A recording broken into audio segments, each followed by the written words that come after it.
Welcome to Penrose Learning, where we make understanding easy. You're already in a call, good. First, make sure your device runs the current OS because mic modes live in call. Outdated software hides them.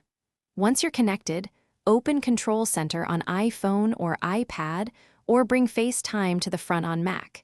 You need the live call interface visible to change mic processing. This step exposes the mic mode control, so you can actively switch away from noise suppression, instead of toggling unrelated settings in Accessibility or Settings. Now change the mic mode. On iPhone or iPad, open Control Center during the FaceTime call, tap mic mode at the top left of the call tile, and choose Standard to disable voice isolation. On Mac, click the Control Center icon or the mic mode menu in the FaceTime window and pick Standard or Off for noise reduction.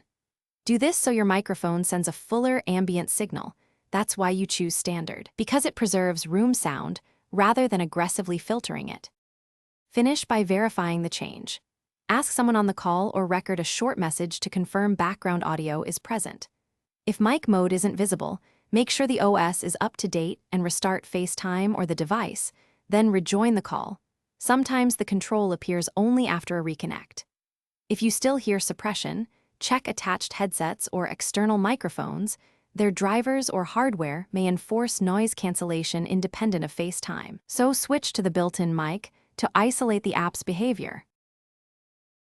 Thanks for watching. If this was helpful, leave a like and consider subscribing. See you next time.